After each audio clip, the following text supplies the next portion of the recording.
Fiesc 75 anos. Nossa matéria-prima sempre foi o futuro. Boa tarde a todos sejam muito bem-vindos. Meu nome é Maria Teresa Bustamante, alguns de vocês já me conhecem, podem me chamar de Maitê. Eu estou de chefe de gabinete, presidente da Câmara de Comércio Exterior e respondo diretamente pela área de internacionalização. Primeiramente, também transmitir um cumprimento muito especial do presidente do Sistema Fiesc, o Dr. Gilberto Seleme, e dar as boas-vindas a cada um de vocês, ao nosso palestrante de hoje, o Dr. Carlos Barbieri. Esta é uma reunião da Câmara de Comércio Exterior, dentro do compromisso que nós assumimos desde o momento em que o presidente Trump anunciou as tarifas recíprocas em 2 de abril, nós estamos realizando praticamente semana a semana essas reuniões da CAMEX com o objetivo de, primeiramente, o objetivo era manter os senhores atualizados com relação às diferenças tarifárias anunciadas com uma certa continuidade pelo presidente Trump sobre as investigações em andamento, que continuam sem ter nenhum resultado, como é a 232, a investigação 301, que tem a sua primeira audiência prevista para a próxima semana, dia 3 de setembro.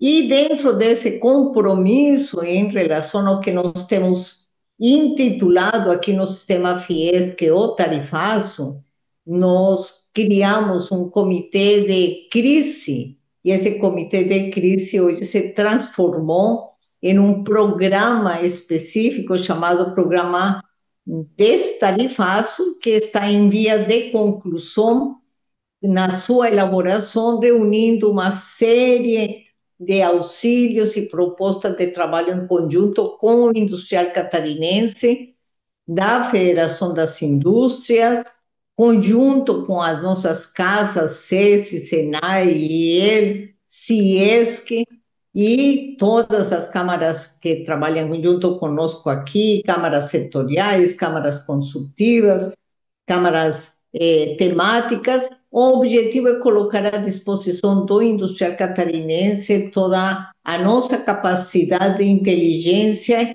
de oferecer alternativas de forma imediata para começar a trabalhar outros novos mercados, encontrar outras soluções que possam colaborar com os senhores no replanejamento da sua produção, com o replanejamento das ações comerciais.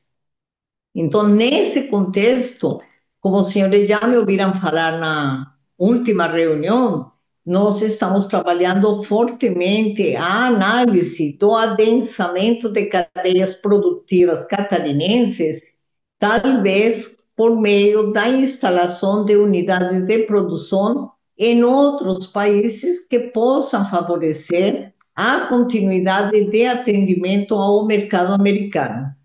porque a despeito de qualquer juízo de valor que se faça com a situação atual, independente da análise, o mercado americano é extremamente importante e relevante para a economia catarinense, para cada um dos senhores que tem produção destinada ao mercado americano, que investiram nesses últimos tempos com produtos específicos para essa população, que trabalharam fortemente em redução de custos e em tudo o que diz respeito ao esforço industrial de colocar a internacionalização dentro das suas atividades diárias. E é por essa razão que nós, então, vamos iniciar esta série de adensamento de cadeia produtiva com o Dr. Carlo Barbieri, da empresa Oxford. O Dr. Carlo Barbieri é membro da nossa Câmara de Comércio já faz algum tempo, já esteve conosco presencialmente aqui em nossa casa, fazendo apresentação sobre outros temas relacionados ao acesso ao mercado americano. E hoje nós convidamos ele, então, para que possa compartilhar conosco uma alternativa de zonas específicas que existem dentro dos regimes aduaneiros americanos e que podem ser apreciadas pelos senhores para analisar dentro das suas atividades de produção e venda para esse mercado. Então, eu vou convidar o doutor Carlo Barbieri para ele fazer a sua própria apresentação, porque o currículo dele é tão enriquecedor e amplo que eu prefiro que não cometer nenhum equívoco, então convido ele para se autoapresentar e já fazer a nossa reunião na sequência com a apresentação que ele fará. Carlos, é um prazer tê-lo aqui, muito mais do que palestrante e empresário, você é um amigo pessoal, então agradeço muito de coração a disposição de estar conosco neste momento. Muito obrigada. Obrigado, Maite. É uma alegria estar contigo novamente. Tenho o prazer, a honra de conhecer a Maite há, não vou falar quantos anos, porque nós éramos ainda no jardim da infância, acho que quando nos conhecemos, mas a Maite é um ícone do nosso comércio exterior, seguramente uma das pessoas que mais conhece esta área no Brasil inteiro. Eu sou economista, sou advogado, meu mestrado é em Direito Internacional. Nossa empresa tem 52 anos, estamos há 41 anos nos Estados Unidos e a nossa atividade aqui é justamente a de ajudar no desenvolvimento de empresas brasileiras para o mercado americano, entendendo que você internacionaliza nos Estados Unidos e muitas vezes é oportuno globalizar a partir deste país, né? Como a Maite colocou bem, há uma mudança grande no mercado mundial em função das novas tarifas colocadas pelo Trump. Não importa aqui a gente entrar no mérito ou desmérito. O que aconteceu é que quando em agosto nós entendemos que era possível, até provável que o Trump se elegesse, nós entendemos também que deveríamos nos preparar para esta nova realidade que iria surgir com a era Trump. E em novembro, com a eleição dele, logicamente, nós vimos que haveria modificações substanciais no processo de comercialização e, nesta altura, já iniciamos o procedimento para a criação da Free Trade Zone industrial aqui nos Estados Unidos. Não sei se eu consigo compartilhar aqui a tela. Aqui, a ver. Bom, então aqui, onde é que nós estamos? Bom, desculpe, tecnologia me ajuda aqui, Felipe. Bom, o que nós temos aqui? Só para a gente entrar na mesma página do ponto de vista conceitual. Nós vimos que essa mudança está alterando todo o sistema comercial do mundo. A China, que começou com isso, e a Maite acompanhou há 40 anos atrás, subordinando a economia da China à questão de desenvolvimento nacional, e com isso todos nós sentimos os seus efeitos, inclusive no Brasil, né, quando nós passamos a ter uma nova realidade chinesa, com oligopólios do Estado, até dumping em muitos produtos. Mas esta situação nós só começamos a sentir fortemente quando da pandemia, quando precisávamos comprar produtos para segurança com relação à pandemia e só havia um provedor mundial. A partir daí, parece que o mundo inteiro se deu conta que haveria necessidade de mudança desta situação. E, com isso, os outros países, não só os Estados Unidos como a Europa, passaram, de alguma maneira, a manter esta nova realidade. Hoje, o que importa, para a gente entrar mais rapidamente no tema, acho que isso Maite, dá para a gente ficar uns 2 dias falando sobre a nova estrutura da economia mundial. O que nós temos? Nós temos uma mudança no critério americano. Os Estados Unidos passou a entender, por um lado, que a economia tem que estar subordinada não só ao seu desenvolvimento econômico, como à sua segurança. Não vou entrar em detalhes da segurança, mas nós vimos, por exemplo, eu estou aqui dentro da estrutura de um porto, em que, de repente, surgiu uma regra que todos os guindastes chineses tinham que ser desativados, e dos Estados Unidos inteiro, em um prazo de 2 anos, para se colocar outros que oferecessem mais segurança, porque esses dispositivos estavam em risco, porque poderiam ser desativados desde Pequim. E eu poderia citar algumas dezenas de exemplos nesse sentido, mostrando que, de um lado, havia esse aspecto de segurança. Dentro do aspecto de segurança, há a desindustrialização americana, porque nós sabemos quando você tem a indústria no seu país, a tecnologia acompanha a indústria. Então, não é uma questão de emprego, é uma questão de desenvolvimento tecnológico.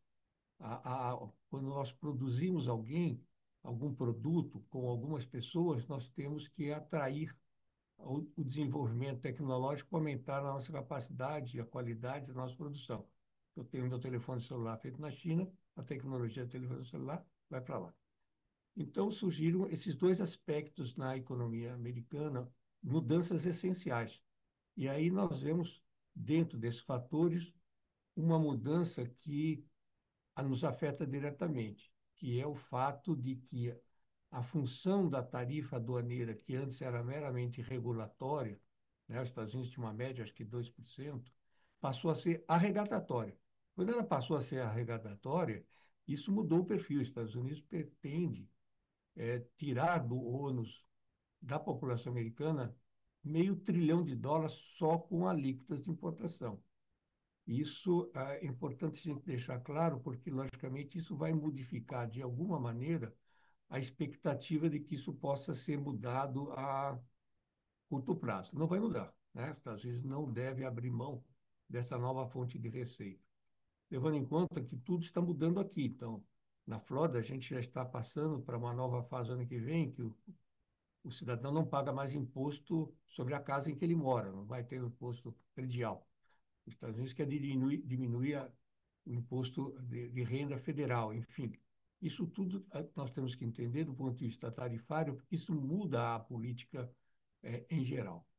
Particularmente, então, voltando a essa situação, o que nós começamos a imaginar no ano passado? Bom, vamos estabelecer uma Free Trade Zone. Quando é que as Free Trade Zones começaram nos Estados Unidos? Elas começaram em 1943, quer dizer, fazem praticamente 6 décadas que esse produto de forma de produzir foi introduzido. Hoje nós temos alguma coisa em torno de 360 Free Trade Zones. E essa Free Trade Zone oferece grandes oportunidades, mas que não tinham sentido nos Estados Unidos de antes, quando você tinha uma tarifa média de importação de 2%. Isso não tinha sentido. Com as novas tarifas, a gente passa a ter que entender bem o que é Free Trade Zone, o que é Bound Warehouse e o que é a Free Trade Zone industrial. A Free Trade Zone, o Bound Warehouse é, dentro da nova regra, o produto, quando sair, é que ele vai estabelecer a tarifa de entrada no mercado americano. Na Free Trade Zone, Se você entrar e sair dela, a tarifa de entrada, a partir de abril, passa a ser a tarifa efetiva que você tem que pagar do seu produto. Então, você não pode ter expectativa de aproveitar uma mudança dentro da tarifa para poder liberar um produto que está dentro da sua free trade zone. Com essa nova realidade, você tem, de alguma maneira, algumas possibilidades úteis que são interessantes no caso do Brasil. Nós criamos, por exemplo, um ecossistema com as free trade zones de mármore e granito. O que é isso aí? O produto sai do Brasil, chega na Free Trade Zone, ela é armazenada dentro de uma área que não pagou imposto ainda, então o exportador não tem que arcar com aqueles 120 dias que normalmente leva para receber, então tem uma vantagem de cash flow.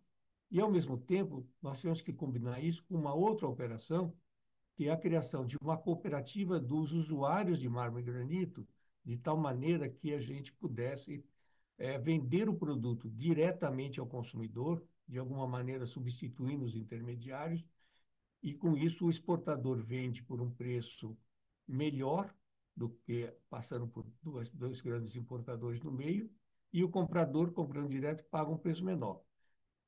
Não é uma solução definitiva para a situação, mas é uma solução paliativa que a gente consegue fazer com uma free trade zone, porque o produto final vai só pagar imposto quando da saída, certo? E, de qualquer maneira, seria 50%, e vai ter uma vantagem desses 180 dias que normalmente leva essa transação, que em custo financeiro do real poderá significar alguma coisa em torno de 15%, alguma coisa por aí. Mas é uma solução parcial e foi criada para favorecer a viabilidade de exportação desse produto especificamente, como pode ser feito com uma série de outros produtos que não têm uma transformação essencial, certo? O que nós criamos ainda no final do ano passado é justamente a Free Trade Zone industrial. Qual é a diferença, por enquanto somos a única, mas eu quero crer que outras vão surgir, entre a Free Trade Zone comercial, que é essa aqui que eu falava há pouco, com relação a mármore e granito, e a Free Trade Zone industrial. Quando você entra com o produto numa Free Trade Zone, qualquer que ela seja, você não recolhe impostos. Então, você fica naquela expectativa de, quando vender, pagar imposto. Isso foi muito utilizado pela China. Ela sempre abastecia os mercados com antecedência e tirava o produto de dentro da Free Trade Zone na melhor oportunidade de venda. Na Free Trade Zone industrial, muda completamente o conceito, porque se você mudar a essência do produto, se você mudar aquilo que o produto vai sair para o mercado americano, então vamos pegar um exemplo prático. Você está trazendo cilindro, quadro, rodas, pneus de uma bicicleta, né? Entraram partes diferentes, com MDM diferentes, e com isso você está entrando com esses produtos na Free Trade Zone. Se dentro da área industrial da Free Trade Zone você transformar isso numa bicicleta, houve uma mudança da essência do produto que entrou. Em havendo a mudança do produto, da essência do produto, esse produto passa a ser feito nos Estados Unidos para efeito fiscal. E com isso você tem a entrada nos Estados Unidos dentro de um novo critério, que é não pagar imposto, certo? Isto vale para o mercado interno e, claro, a Free Trade Zone, se você for exportar, também vale nesse sentido. Dentro da nova realidade americana, e com, acho que foi a palestra que a gente teve aí o ano retrasado, né, Maitê, sobre a nova estrutura do poder mundial. O que aconteceu com isso? Nós estávamos visualizando naquela época que haveria o final da globalização e estamos entrando numa fase nova de acordos bilaterais, né? Já desde o governo aqui nos Estados Unidos, o Biden, até antes, se começou a fazer nos Estados Unidos um esforço para acordos bilaterais. A partir do momento que você tem o seu produto hoje, né, nos Estados Unidos, produzido aqui, os Estados Unidos, que tem um acordo bilateral com todos os 200 países do mundo, certo? logicamente você terá mais possibilidade de exportar o produto, porque se beneficiará da abertura que os Estados Unidos fez nesses mercados.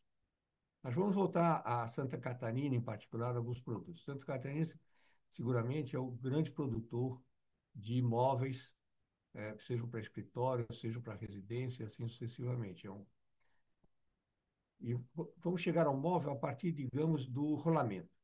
Tem uma fábrica aqui que nós estamos instalando que é de rolamento. Ele está trazendo as bolinhas da China, está confeccionando o produto final dentro da Free Trade Zone e vendendo no mercado americano como produto americano. Com isso, ele está isento da tarifa.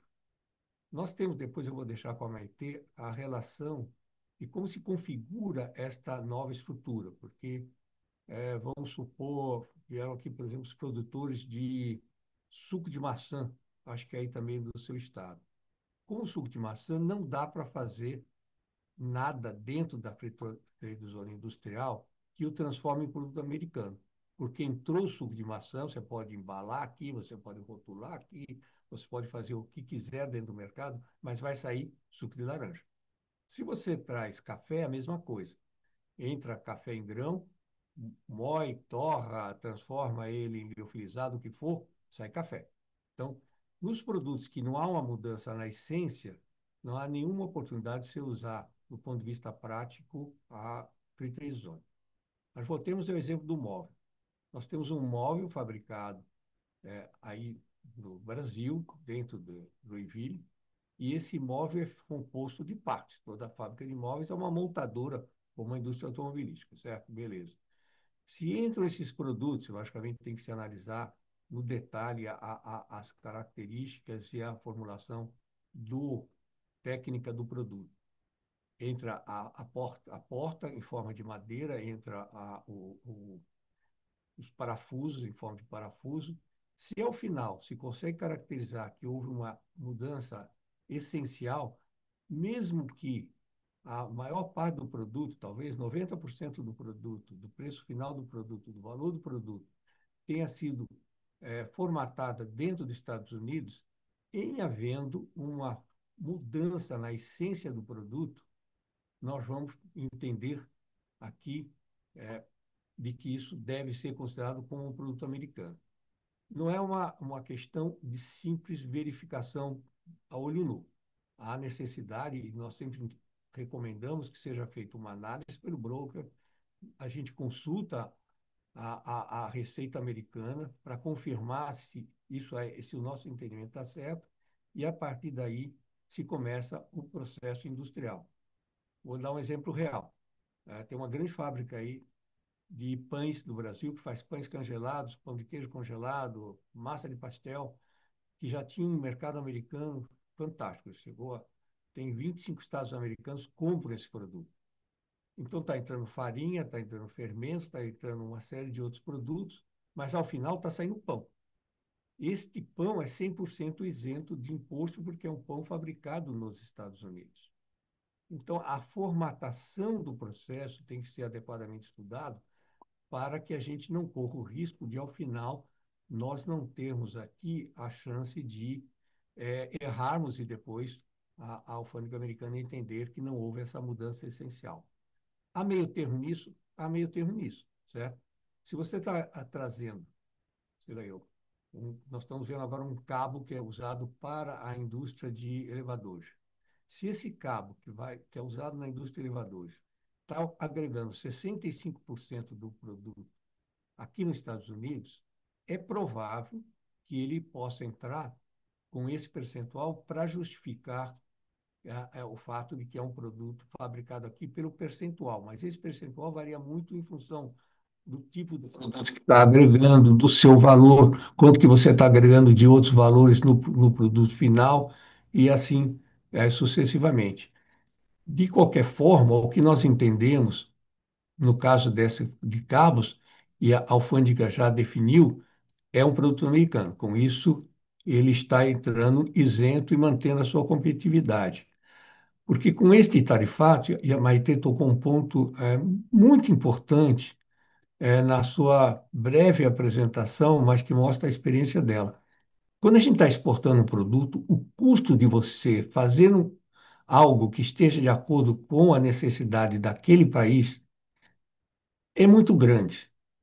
A diversificação de mercado é uma coisa importante, necessária, mas jogar fora todo esse custo que foi feito para criar o sabor adequado para aquele produto de acordo com o país para que ele está indo, criar a rotulagem adequada, criar o tamanho do produto adequado àquele mercado, muitas vezes leva um ano, 2 anos, às vezes até uma década. Como nós fizemos a adaptação do suco da soja, do molho de soja, nós levamos 3 anos para adaptar o Sakura para poder entrar no mercado americano. Porque há testes, há viabilizações e há outras coisas. Quando você faz um móvel para entrar dentro de uma cadeia hospitalar, já foi desenvolvida uma série de tecnologias. O grande, para mim, a grande dificuldade que nós estamos tendo é que nós não entendemos dessa ajuda substancial que o governo está dando, que seria melhor e mais barato, e essa proposta nós levamos avante, mas não foi aprovada, de que o governo, ao invés de abrir um monte de créditos que a empresa não vai querer tomar, porque ela não vai conseguir pagar se ela não estiver exportando, então, na verdade, é um crédito que vai aumentar o endividamento e é um custo financeiro, qualquer que ele seja, seria de que adotássemos o processo China. O que que faz a China? Ela coloca o produto. Se a empresa tem que pagar agora 65%, beleza. Esse, esse diferencial, no caso do Brasil, nós estamos pagando 50, poderia ter sido 10 se tivéssemos feito o acordo. Esses 40% o governo dá em créditos fiscais, dá em outras formas que não seja de empréstimo, de tal maneira a não perder o esforço do exportador feito durante anos, décadas, para poder ter um produto adequado. Mas aparentemente não havia intenção, interesse, ou não se foi visualizado que isso seria a maneira de manter o nosso quadro exportador ativo, aproveitando tudo que tinha sido feito. Daí a razão pela qual se criou uma série de créditos, agora vai ter uma missão no México, diversificação de produtos, etc.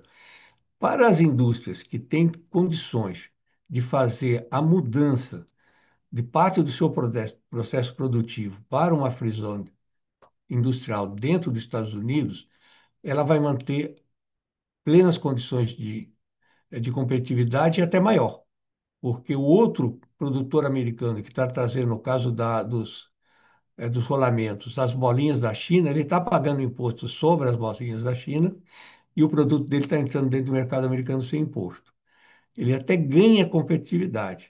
Agora, para os produtos alimentícios, né, peixe, manga, etc., se não for adotada uma política de subsidiar essas empresas por um período de tempo, até que ela encontre outros mercados, ou até que se chegue a um acordo comercial, para que ela não tenha que desperdiçar, não há como armazenar uma safra inteira desses produtos, seja da manga, seja do peixe, seja dos crustáceos e assim sucessivamente. Então, para essa a gente não tem solução. Para as que têm indústria capaz de movimentar-se para cá, a Free Trade Zone é a solução ideal e nós começamos a estudar isso desde o terceiro trimestre do ano passado e já está totalmente estruturado. Para aquelas que têm capacidade de diversificar para outros países, logicamente, o aproveitamento dos créditos que foram criados pelo governo para a diversificação do sistema de produção será a grande alternativa. Então, só para colocar, esse é um mapa de todas as free trade zones que nós temos, né, aqui, e vocês vão ver, do ponto de vista da onde nós estamos aqui dentro do Porto Manati, que fica, Manati, muita gente não sabe nem se é mamífero ou é peixe, mas mesmo o pessoal que mora em Orlando aqui não sabe, mas nós estamos a 150, menos de 100 milhas, 150 quilômetros de Orlando, nós estamos a umas 300 quilômetros de Miami, mas estamos a 40 quilômetros de Sarasota e a 60 quilômetros de Tampa. E a Free Trade Zone fica exatamente aqui, certo? Fica a pouco menos de 3 milhas do porto. Então, quem se estabelecer aí pode usar todas as facilidades do porto, que tem sistema ferroviário nacional, tem, logicamente, todas as condições de operação de um porto, só que qual é a vantagem da Free Trade Zone estar fora do porto? Primeiro é o custo, porque uma das negociações que se fez foi que o industrial pode se estabelecer aqui, mas ele pode escolher qualquer área que esteja até 60 milhas de raio do porto e adquirir, comprar, alugar ou construir o seu armazém industrial para a produção, e nós estendemos o Free Trade Zone para esse local, de tal maneira que ele tenha um custo normalmente em torno de 20%, 20 e poucos por cento do que seria estar dentro do porto. Segundo, porque estando dentro do porto, você tem uma série de regulamentações de entrada, de saída, de segurança, etc., que acaba diminuindo a capacidade produtiva, da empresa, certo? Então, você estando fora do porto, é uma empresa independente e os controles são os básicos, saber o que entrou. Algumas vezes por ano eles vão checar o que saiu para ver se foram recolhidos os impostos adequados.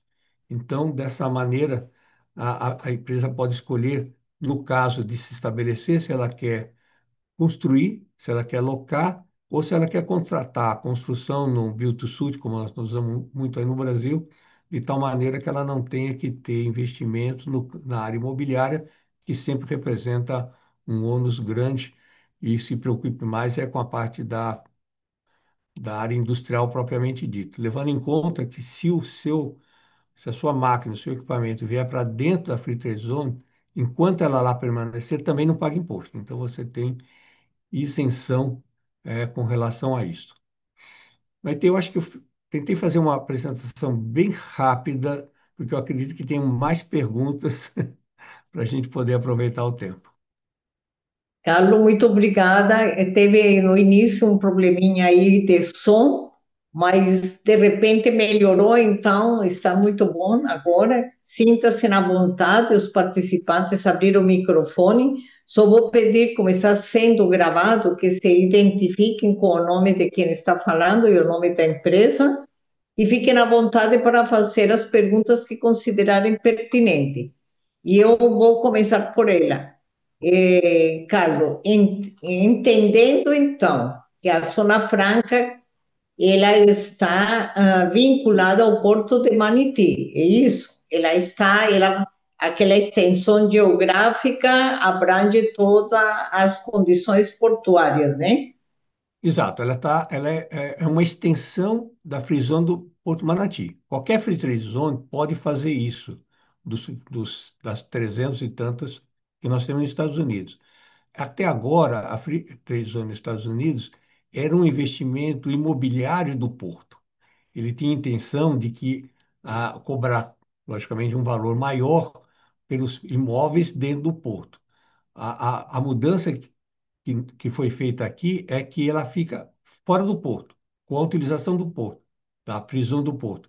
E com isso você vai ter o custo de terra, o custo de prédio, muito menor, como eu disse, mais ou menos alguma coisa em termos de área, apenas 20% do que se estivesse instalado dentro do porto.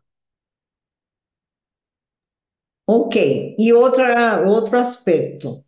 Me parece pela sua fala que tem dois grandes atrativos. O primeiro é para aquele que continua exportando e que talvez esteja, inclusive, favorecido pela tarifa ou reduzida ou isenta, ele ainda poderia utilizar a Zona Franca como um, entre aspas, né, um depósito de mercadoria, ele recebe ela aí, ele suspende o pagamento de taxas, tributos e só vai fazer o pagamento quando proceder ao desembaraço aduaneiro, correto? Perfeito, isso é exatamente. Alguns produtos, como o suco de laranja, é um exemplo típico, né? Que nós trabalhamos no sentido de conseguir a isenção, até por solidariedade ao porto que nos abriga, certo? Porque aqui a Citrosuco desembarca aqui a sua produção inteira. Então, você imagine, é um terço da receita do porto.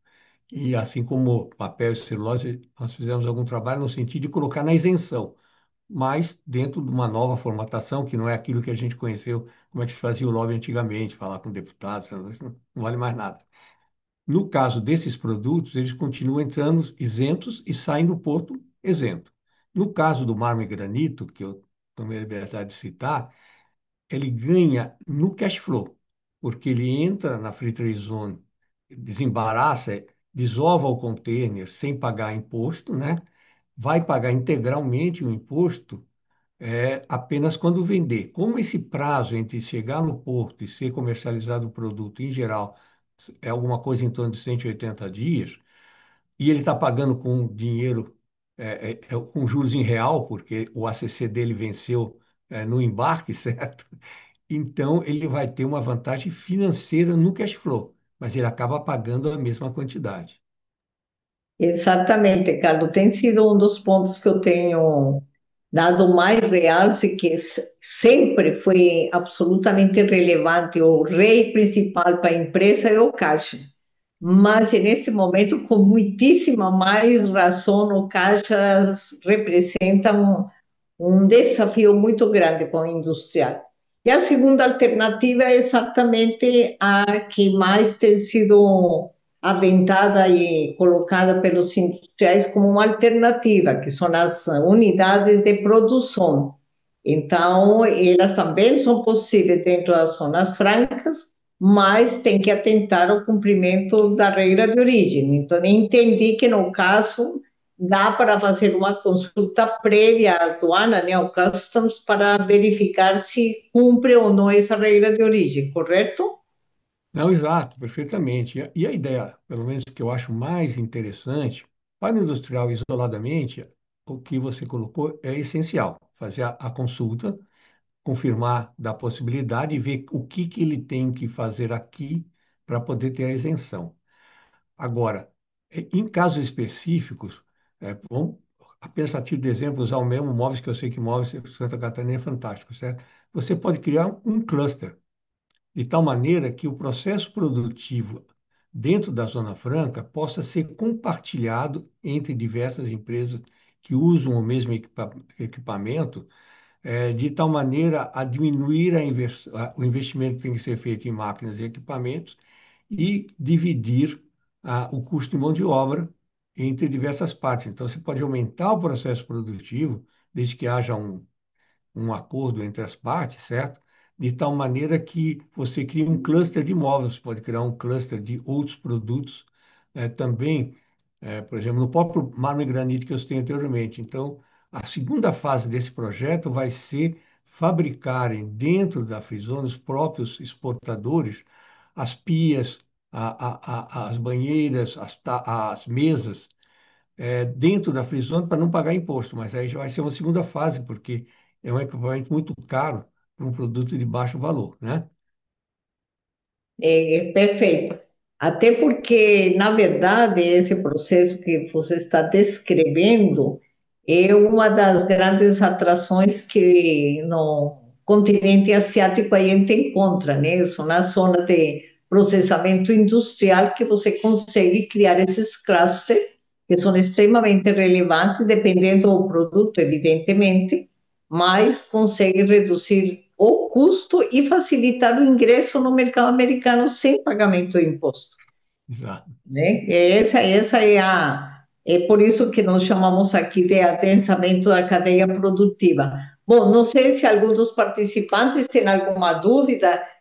Carlos, só para compartilhar que nós temos uma brasileira amiga do coração aqui, conhecida, amiga sua também participando, que é a Josefina Guedes, já Ah, esteve também conosco aqui. A Josefina foi a minha parceira durante muito tempo em todos os eventos em que eu chefiava a delegação de empresários para as negociações de ALCA, Mercosul, enfim. Então, só para fazer esse destaque aqui da minha amiga Josefina, que mora hoje muito bem, obrigada aí perto de Miami. Josefina, um beijo grande para ti. Conta alguma coisa aí da tua câmara para compartilhar com nossos participantes.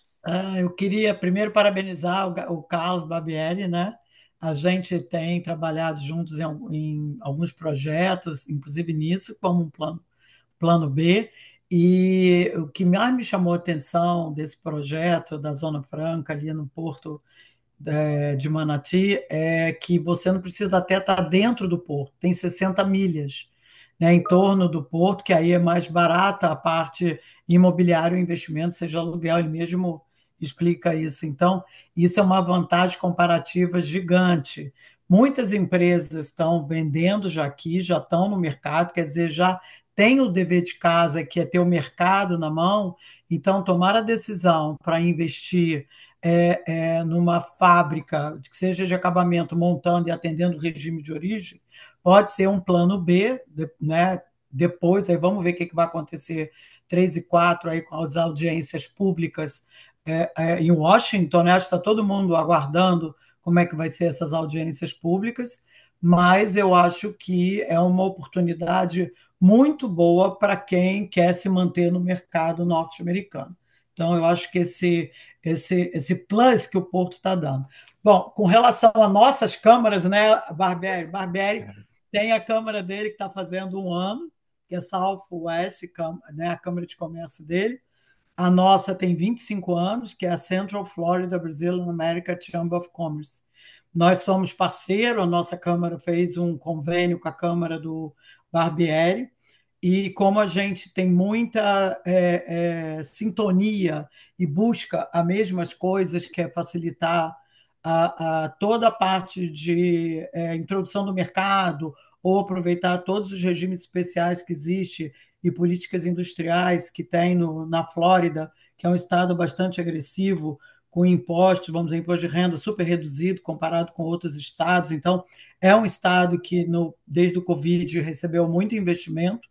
O Brasil ele tem um peso no PIB, sem levar em consideração os grandes investimentos diretos, mais de 15% do total de investimentos no estado da Flórida. Então, o Brasil tem um peso muito grande no PIB da Flórida. O governador da Flórida gosta muito dos brasileiros, né? Onde a gente tem grandes empresas já estão presentes aqui, como a Embraer, a própria Crutalho, que ele comentou, tem Gerdau também, os heads das empresas estão aqui, Balduco, e muitas construtoras e outras demais empresas alimentícias também. Então, a gente está tendo um peso muito forte e o nosso objetivo é que as câmaras cresçam, se fortaleçam, para a gente passar a ter uma voz ativa também nas políticas locais das cidades, condado, estado, né? Então, nós temos trabalhado fortemente em parceria com o Carlos Barbieri, que tem feito um trabalho muito bom e trazendo grandes oportunidades junto com o Porto aí. E é uma honra poder assistir o meu colega aqui, né? E obrigado por ter enviado o link, Maite, que a gente dos grupos do Sem Lista, com tudo que a gente sofreu aí nessas negociações todas aí, de muitos anos de história e fundadoras da Coalizão Empresarial Brasileira, na CNI, né? Bastante, Maite. Exatamente. Obrigada pelas palavras generosas aí e vamos enfrentar. Está aberto o microfone, por favor, quem queira usar ele. Boa tarde, Maitê, boa tarde, Carlos. Muito bom ouvir essa palestra de vocês. Eu sou Edilson Zanata, da Farben, acionista da Farben. Nós temos um pessoal aqui também da Farben participando junto, né? O João Vitor. A nossa dúvida é o seguinte: nós já comercializamos alguns produtos nos Estados Unidos e hoje a gente tem dois países que a gente exporta, né, que tem sede da nossa empresa, que é a Argentina e a Colômbia. Nesses países, a gente optou pela opção operador logístico, ou seja, o pavilhão e o faturamento, a armazenagem é um terceiro que faz. Nesse caso, eu queria perguntar se perto do porto tem algum operador logístico que a gente poderia estar procurando, já com instalação pronta, e se esse operador logístico ele poderia receber produtos inflamáveis, né? A gente produz tinta à base de solvente. Então teria que exige um cuidado todo especial na segurança, proteção, né, contra incêndio. Tu terias o que que tu recomendaria nesse caso? Olha, aqui do lado do porto, nós temos, bom, primeiro nós estamos a 40 milhas de Tampa, então você considere que aqui é um ecossistema, inclusive, a 60 milhas que eu falei daqui se estende até Tampa, como a de Tampa se estende até aqui. Então, há uma grande possibilidade de se conseguir fazer essas alternativas, certo?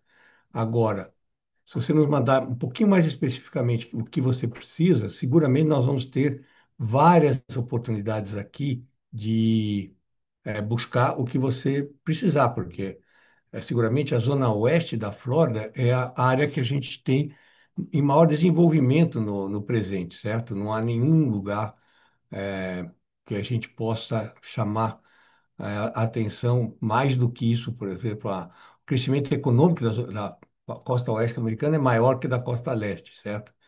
Então, a centro-oeste, incluindo a Orlando, com a Josefina está aí, né, falando para nós, então, você pode, por favor, nos mande os dados e a gente vai poder passar para você imediatamente a informação com que você pode falar, ok? Eu vou compartilhar, vou deixar à disposição também da Maitê, não vou falar hoje, que é muito pouco tempo e tem mais pergunta que precisa ser feita, uma apresentação que é um resumo de todas as fases e como é que se compõe isso. Depois, se a Maitê quiser compartilhar com todos os participantes, ela pode nos fazer essa gentileza, tá? Claro, Carlos, e obrigada o Edilson Zanata é o nosso vice-presidente para a região sul, né? Ele é vice-presidente regional do sistema Fiesc para a região sul, né? Sediado Uhum. em Criciúma, e nós vamos sim, a divulgar a apresentação de os vice-presidentes, junto com o presidente do sindicato, fazem uma divulgação para todos os industriais, vamos colocar em nossa plataforma de internacionalização para que todos os que estão inscritos na plataforma e aí os que não estão são convidados a participar dessa plataforma que eles possam aproveitar ao máximo para analisar e estudar essa alternativa. Ok, então. Obrigado. Então, depois a gente entra em mais detalhes. Obrigado, Zanato, pela pergunta aí. Mas alguém gostaria de abrir o microfone, fazer algum comentário, alguma pergunta, alguma dúvida? Boa tarde, Maite. Boa tarde. Alexandre aqui falando. Hoje eu estou até em Itajaí, Santa Catarina, mas nós temos uma agência de contabilidade em Orlando, ali na região central, próximo ao Carlo e a Josefina. A dúvida só, Carlos, eu vi que você falou que a gente está centralizando ali um pouquinho na costa oeste, né? Que tem a zona fria. Na região leste, próximo ao porto de Jacksonville, né? Que eu tenho muitos clientes que têm operação ali. Tem zonas também de zona acesso, de free acesso? Não, lá, até agora, pelo menos, nós só temos zonas comerciais, não tem nenhuma zona industrial lá, certo? Porque, como disse antes, não havia a intenção de ser utilizada essas zonas industriais, porque os portos todos entendiam que esse tipo de negócio, digamos assim, era alugar áreas dentro do porto, dentro da realidade de tarifas anteriores dos Estados Unidos, que era meramente controladora do que entrava, né? Agora, quando ela passou a tarifa a ser realmente parte da arrecadação americana, entrou mais ou menos no sistema brasileiro, parte da receita brasileira você ter essa arrecadação por tarifas. Então mudou tudo.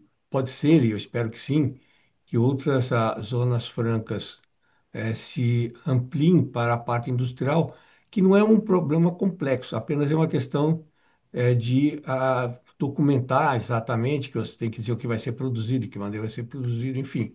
É um outro sistema de controle quando você está fabricando alguma coisa lá dentro. Perfeito. Obrigado, querido. Obrigada, Alexandre.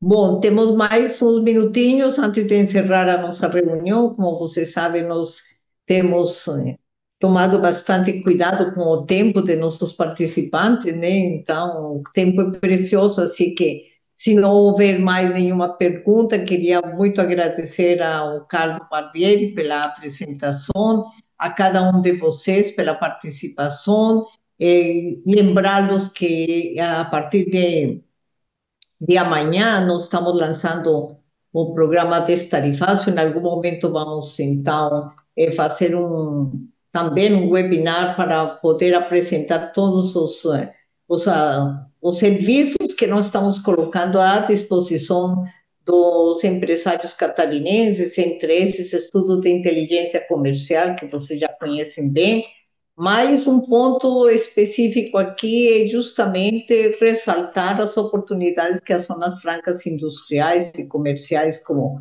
a que o Carlos Barbieri trouxe hoje, podem oferecer para os senhores como alternativas a serem muito bem estudadas, analisadas, mas tem a possibilidade de contactar diretamente ao Carlos Barbieri para fazer uma consulta prévia à aduana americana, da possibilidade de cumprir quais os processos que possam garantir o cumprimento da regra de origem para que o produto ingresse ao mercado americano isento de tarifas. Então, Carlos, a palavra é sua para os últimos complementos da sua apresentação. Olha, muito obrigado novamente a oportunidade. Estamos aqui. Quero destacar um fato da nossa querida e comum amiga Josefina. Pela primeira vez, duas câmaras de comércio brasileiras se unem para fazer um trabalho conjunto, o que eu acho que é uma exceção que, graças ao espírito público da Josefina e do nossa. A Câmara não é minha, a Câmara é brasileira aqui. Estamos com um ano, estamos com só 100 membros por enquanto. Então, mas estamos ajudando. E destacar o seguinte, Maite, nós estamos dentro de uma área, são 3.000 metros onde está, e essa área pertence ao Oxford Institute, que é uma entidade sem fins lucrativos. Então, qualquer empresa brasileira que queira se estabelecer aqui e usar o warehouse, usar as salas de conferência, as salas de reunião, os showrooms, etc., e a Josefina esteve aqui nos prestigiando várias vezes, pode usar tudo isso sem custo, porque o nosso entendimento é que custo fixo não ajuda, atrapalha a empresa. Então, se alguma empresa, inclusive oferecer a você, né, através da Federação das Indústrias de Santa Catarina, ou diretamente quiser se estabelecer, como nós temos aqui a Associação Comercial do Rio de Janeiro, o Governo do Estado do Rio, Paraná, Associação dos Municípios, etc., está à disposição. O que nós queremos é utilizar esta área que nós temos aqui para apoiar a internacionalização das empresas brasileiras no território americano. Muito obrigada, Carlos. Nós estamos retomando, passamos esse último ano aqui em uma fase de transição da presidência da Fiesc, porque, evidentemente, depois de uma gestão de 7 anos, apesar do primeiro vice-presidente ser hoje o presidente eleito e já em pleno exercício, mas o sistema Fiesc é muito complexo, tem uns 100 mil colaboradores no Estado, então vocês podem imaginar que a transição da presidência não é algo trivial, mas vou retomar o projeto para nós tentarmos efetivamente colocar a Fiesc dentro do porto. Pode ter certeza disso. Muito obrigada, Carlos. João? Dona Maite, Eu boa queria. tarde. Queria Ah, dar uma palavrinha, por gentileza. desculpa. Pode falar, Josefina, por gentileza. Obrigado. Eu só queria completar, primeiro, a parceria, porque eu conheço o Carlos há mais de 30 anos. É um parceiro muito. A gente se tornou grandes amigos, e, inclusive, Maite, nós nos colocamos aqui à disposição, porque também nós estávamos preparando para receber uma delegação, fazer uma delegação bilateral Brasil com o Rio Grande do Sul, com o objetivo de ajudar o Rio Grande do Sul também, não só a trazer investimento, mas também como levar investimento, fazer uma coisa bem bilateral, com apoio das dois consulados gerais, que o cônsul-geral também de Miami é o André Underbreit, que a gente conhece muito bem, e aqui nós estamos com o João Lucas Quental em Orlando. Então, nós colocamos também as câmeras à disposição para também receber e fazer bilaterais, para trazer também entidades, né, e trabalhar com o SECOM para fazer uma coisa também muito interessante também nesse sentido. Então, tudo a gente está aqui juntos fazendo, viabilizando como um facilitadores de comércio e com esse objetivo que juntamos as duas câmaras. Uma por respeito mútuo, né? Todo mundo se respeita muito e gosta muito um do outro, né? Sabe quem é quem, tudo, né? Existe muita confiança e parceria, e existe essa possibilidade também. Então, fique à vontade, a gente estava aí fazendo, suspendeu por enquanto, tudo pronto, mas suspendemos por causa das medidas do tarifaço, mas isso também é outro assunto e tema e proposta que a gente tem na mesa. Fique à vontade também. Eu sei que você é ótima para a delegação. Obrigada, João. Um beijo. Alguém tinha pedido a palavra? Sou eu, dona Maite, Daniel, da Rocha Alimentos. Boa tarde a todos. A minha pergunta não é uma pergunta, na verdade, acho que todos os NCMs que se enquadram aqui no estado de Santa Catarina, muito deles eles não se encaixam nessa Free Trade Zone, né? E a minha pergunta é para a Fiesc, em que sentido que a Fiesc está tratando essa questão do tarifaço em relação a isso a todos os exportadores do estado de Santa Catarina, né? E a gente tem como exemplo também o setor da madeira, né? Que eu acredito que 90% é dedicado ao mercado americano, e entre outros também, né? A gente tem aqui o pessoal da Fabem, que está aqui do lado da Rocha Alimentos. Nós, como exportadores, a gente também tem um mercado americano, uma boa fatia também com exportação de mandioca, né? Então, fomos severamente afetados em relação a isso, e outros players também do estado também que trabalham com esse tipo de produto. E eu não vejo nenhuma articulação, nem tanto por parte do governo federal, né? Zero, e em relação a isso, né? Então a gente está à mercê dessas situações, né? Como o senhor Carlos propriamente expôs, né? É uma opção para alguns exportadores, mas para a grande maioria isso não vai funcionar. Olha, Daniel, primeiramente, desde o primeiro momento que, ou melhor, há muito antes do Trump assumir a presidência em 20 de janeiro, eh, nós temos um programa de internacionalização e a grande maioria que está participando aqui sabe perfeitamente que a minha bandeira desde 2018, quando assumi de maneira mais direta a internacionalização aqui dentro do sistema FIES, que tem sido efetivamente propor a utilização desses estudos de inteligência comercial com o propósito de diversificar os mercados. Nós somos um estado com uma indústria diversificada, como você mesmo mencionou, alguns setores, e obviamente que quando você olha para o desempenho da exportação catarinense, vai identificar que nos últimos anos nós aumentamos muitíssimo a participação de produto com valor agregado para o mercado americano.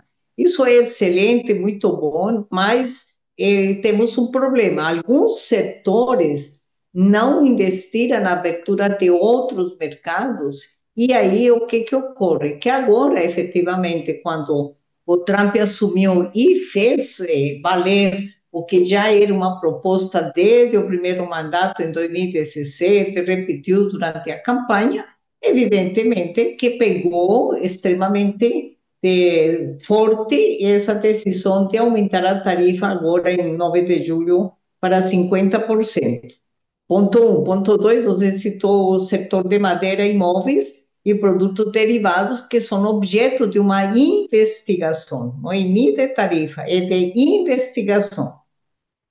E essa investigação ainda está em andamento, a previsão de encerramento, se é que vai ser respeitado o prazo da lei, em novembro de 2025, mas a qualquer momento pode encerrar a investigação e decretar o percentual que venha a ser considerado como necessário para amparar a segurança nacional americana, que é o objeto da investigação por conta desses produtos. Então, nós temos um problema e muito maior que nos supera, é que alguns setores, como móveis especificamente, não têm outros mercados, porque não trabalharam a abertura desses mercados. Esse é um ponto. O segundo ponto é que, obviamente, virar a chave da noite à manhã não existe. Então, o que nós estamos fazendo desde o primeiro momento? Temos intensificado as reuniões setoriais com cada setor, tentando identificar com os industriais se eles já tinham algum mercado que estava sendo pesquisado, se já tinha feito uma prospecção com algum cliente, com algumas empresas, para colaborar de forma bem mais efetiva, no sentido de chegar perto desses mercados, encontrar alternativas. Fizemos uma missão para o Chile, fizemos uma missão para a Colômbia, que foram altamente favoráveis para os setores que participaram. Alguns já estão trabalhando firmemente esses mercados com contratos de fornecimento, mas evidentemente que, desde o ponto de vista do diálogo e canais de abertura, o que nós temos feito é tentar ao máximo instigar e incentivar a indústria catarinense de que mantenha um diálogo com seus clientes americanos para que eles não tenham outra alternativa. O canal de voz é o cliente americano conseguir aproveitar a sua capacidade de diálogo com canais de aproximação ao Congresso e à Casa Branca. E não vamos nos enganar. Quem decide é a Casa Branca. O Carlos, nas primeiras palavras de hoje, falou exatamente isso. Não tem outra alternativa. A Josefina, por mencionar alguma coisa, somos da época de negociar acordos comerciais à moda antiga hoje, porque isso não existe mais. As tarifas não são negociadas, as tarifas do Trump são impostas. Então, assim, o que nós estamos fazendo neste exato momento? Além de todo o auxílio aos industriais com esse programa destarifaço que vamos lançar, que envolve SESI, SENAI, ELSE, que em várias linhas de auxílio, estamos compondo a missão empresarial da CNI para Washington, para estar lá dia 3 e 4, o primeiro vice-presidente da Fiesc estará presente. Temos estimulado muito para que eles possam efetivamente encontrar esses canais de diálogo com o Congresso americano e, obviamente, senadores republicanos, que são o canal de comunicação mais eficaz. No caso Madeira especificamente, trabalhamos junto com a Associação Brasileira da Indústria da Madeira Mecânica, que é a BINSE. O presidente deles, Paulo Pupo, tem estado na linha de frente. As três federações, Fiergues, FIEP e Fiesc, estamos juntas nessa empreitada, acompanhando semanalmente os consultores e lobistas que foram contratados para poder fazer a defesa junto a 232. Entendo que a Bimóvel tem trabalhado diretamente os móveis, nós não temos participado por causa que a Bimóvel trabalha diretamente com eles, mas imaginamos que seja na mesma toada. E então, Daniel, nós temos feito bastantes ações, praticamente paramos o que nós tínhamos aqui para trabalhar com o tarifaço. Estamos compondo uma missão que já tem 45 empresários participantes para a Cidade del Este, no Paraguai, que vai ter a tradicional exposição do Expo Paraguai, junto com o Brasil, com o objetivo também de que, na rodada de negócios, os participantes possam ter interação com compradores internacionais que participam dessa feira, para poder continuar nessa toada de buscar novos mercados. Não vai ser fácil, não é um processo da noite à manhã, mas entendemos que é o que nós podemos oferecer. Participar também no replanejamento das empresas. Nós temos um serviço chamado Business Advisory Company, em que sentamos embaixo de um NDA com a empresa, um termo de confidencialidade, para colaborar com a empresa na análise efetiva do ambiente interno dela, se está preparado ou não para essa internacionalização, identificar como é feita a precificação, como podem aproveitar, inclusive, esse tipo de alternativas como as zonas francas. Enfim, nós estamos aqui para servir o industrial catarinense e tenha certeza, se tiver mais algo que foge ao nosso alcance ou ao nosso conhecimento e vocês queiram nos brifar, sugerir, criticar, fiquem inteira vontade. Vocês sabem que eu tenho acesso ao canal direto, maite@fiesc.com.br, e podem nos acionar a qualquer momento que nós estamos aqui justamente com esse objetivo. Tá bom, Daniel? E a todos. Muito, muito obrigado, Maite. Foi bem interessante a sua fala. Eu acho que é o que acho que a grande maioria também precisava ouvir isso, né? Porque geralmente a gente fica, eu falando propriamente, do trabalho que eu desenvolvo, apesar de ter rodado em muitos outros mercados, né? Mas isso demanda tempo, né? Como eu só disse, não é do dia para a noite, né? Então, acho que esse trabalho é o caminho que tem que ser feito, né? E estar desvendando outros mercados que não seja o mercado americano, apesar da demanda que o mercado americano para todos os games que são importados por eles são de grande volume, né? E claro, cada um com a sua peculiaridade de produto demanda tempo, demanda trâmites de cada país, né? As- por geral é um pouco mais dificultoso, mas todo o trabalho de vocês aí com certeza é válido sim.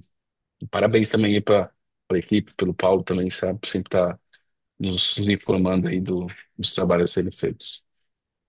Muito bem, muito obrigada. Agradeço a presença de todos vocês. Dou por encerrada aqui a nossa reunião de hoje da CAMES, agradecendo novamente ao Carlos Barbieri e a cada um de vocês. Um beijo especial para a Josefina e fiquem todos bem com saúde. Obrigada sempre.